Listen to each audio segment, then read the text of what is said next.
آج کا سوال۔ ایک میڈیا اسکالر کا کہنا ہے کہ حج تمتع اور حج قران لوگوں کی بنائی ہوئی قسمیں ہیں، جبکہ حج کی کوئی قسم نہیں ہے۔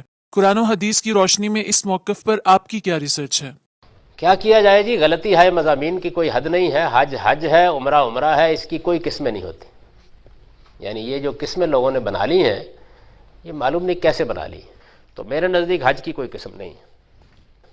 گزشتہ دو نشستوں میں آپ کے سوال کے دو حصے گزر چکے۔ قرآن کریم، نبی اکرم صلی اللہ علیہ وسلم اور حضرات صحابہ اکرام رضوان اللہ تعالی علیہم اجمعین کی تعلیمات، معمولات و ارشادات کی روشنی میں حج کی اقسام اور ان کے نام۔ دوسری قسط میں 1400 سال کے اکابر حضرات مفسرین کا موقف حج کی ان تین اقسام اور ان کے ناموں کے حوالے سے۔ آج ہم اس سوال کے جواب کا تیسرا حصہ آپ کی خدمت میں پیش کرتے ہیں کہ امت کے عظیم محدثین نے حج کی ان تین اقسام اور ان کے ناموں کے حوالے سے کیا موقف اختیار کیا۔ صحیح بخاری میں امام بخاری رحمۃ اللہ علیہ باقاعدہ ایک باب باندھتے ہیں جس میں ان حج کی تین قسموں کا وضاحت کے ساتھ ذکر ہے۔ باب التمتع والقران والافراد بالحج، حج تمتع کرنا، قران کرنا اور افراد کرنا۔ امام مسلم رحمۃ اللہ علیہ کی صحیح میں باب یوں باندھا گیا، باب بیان وجوہ الاحرام وانہ یجوز افراد الحج والتمتع والقران، کہ احرام کتنے طریقوں سے باندھا جا سکتا ہے اور اس بات کی وضاحت کہ جائز ہے حج افراد کرنا، حج تمتع کرنا اور حج قران کرنا۔ سنن ابی داؤد میں یوں باب باندھے گئے، باب فی افراد الحج، حج مفرد کے بیان میں، حج افراد کے بیان میں۔ آگے باب باندھا گیا باب فی الاقران، حج و عمرے کو اکٹھا کرنے کے بیان میں۔ یوں حج کی اقسام کا ذکر بھی ہے، ان کے ناموں کا ذکر بھی ہے۔ امام ترمذی رحمۃ اللہ علیہ نے اپنی سنن میں یوں باب باندھے، ما جاء فی افراد الحج، حج افراد کے بیان میں جو روایتیں وارد ہیں۔ دوسرا باب باندھا ما جاء فی التمتع، وہ روایتیں جو حج تمتع کے بارے میں وارد ہیں۔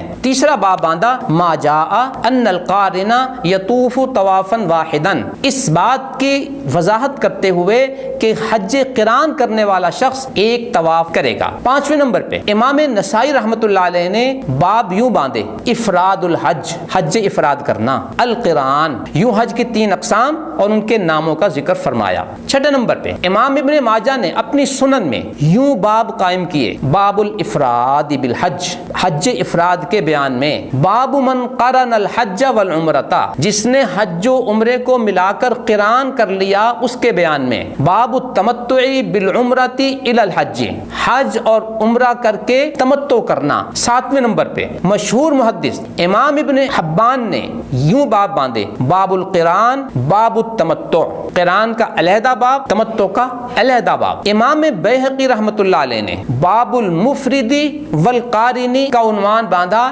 کہ حج افراد کرنے والا اور حج قران کرنے والا۔ امام بغوی رحمۃ اللہ علیہ نے شرح السنہ میں یوں باب باندھا، باب المفرد والقارن، کے افراد کرنے والے اور قران کرنے والے کے بیان میں۔ پھر باب باندھا باب التمتع، تمتع کے بیان میں۔ یوں محترم سامعین، امت اسلامیہ کے 9 عظیم محدثین کے حوالہ جات آپ کی خدمت میں پیش کر دیے گئے، جو ابتدائی 6 صدیوں سے تعلق رکھتے ہیں، جنہوں نے حج کی اقسام کا ذکر بھی کیا اور ان کے ناموں کا ذکر بھی کیا، جس سے یہ بات کھل کر میرے اور آپ کے سامنے آ گئی کہ حضرات محدثین کے ہاں جو احادیث شریفہ وارد ہیں وہ ان 3 قسموں سے تعلق رکھتی ہیں، اور ان 3 قسموں پر یہ عنوانات باندھے جا سکتے ہیں جو انہوں نے باندھے۔ اب ان قسموں کو اور ان کے ناموں کو غلطی ہائے مضامین قرار دینا، کیا یہ ان تمام محدثین کو چیلنج کرنے کے مترادف نہیں کہ میں صحیح کہتا ہوں، آپ غلط کہتے ہیں؟ آج یہ کہنا کہ حج کی کوئی قسمیں نہیں ہوتی ان تمام محدثین کے موقف کو چیلنج کرنے کے اور اس کو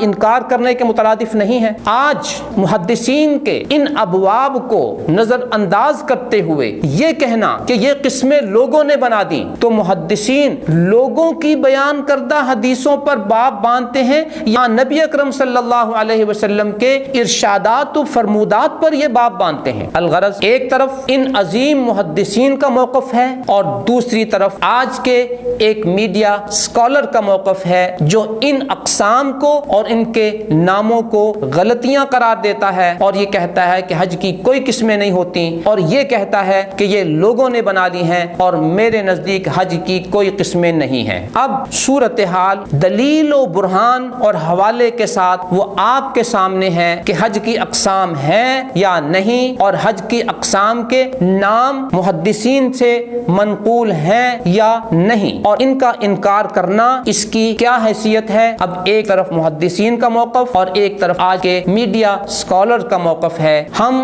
بڑے ادب کے ساتھ یہ سوال کر سکتے ہیں کہ ہم نے یہ موقف اختیار کیا تھا کہ حج کی قسمیں بھی ہیں 3 اور ان کے نام بھی ہیں، اور اس پر ہم نے حضرات محدثین کے یہ ابواب اور یہ حوالہ جات آپ کے سامنے پیش کر دیے ہیں۔ اب میڈیا اسکالر سے آپ بجا طور پر یہ سوال کر سکتے ہیں کہ آپ اپنے موقف پر کسی ایک محدث کا کوئی ایک حوالہ پیش کر دیں جو یہ کہتا ہو کہ حج کی اقسام غلطی ہائے مضامین ہیں اور حج کی کوئی قسمیں نہیں ہیں، اور یہ تمتع قران یہ لوگوں نے بنائے ہیں اور میرے نزدیک حج کی کوئی قسم نہیں۔ بات دلیل و برہان سے چلتی ہے، بات حوالے سے ہوتی ہے۔ ہم نے اپنے موقف پر حوالہ پیش کر دیا، آپ کو بھی اپنے موقف پر حوالہ پیش کرنا چاہیے۔ اگر پیش کر دیں گے تو وہ قابل قبول ہے، اور نہیں پیش کریں گے تو ظاہر ہے کہ امت اسلامیہ محدثین کے موقف کو تسلیم کرے گی۔ آپ کی حیثیت محدثین کے مقابلے میں کیا ہے، ذرا اس کی بھی وضاحت کر دیجئے تاکہ امت کے محدثین کے مقابلے میں آپ کی بات کو کتنا وزن دیا جا سکتا ہے اس کا بھی اندازہ ہو سکے۔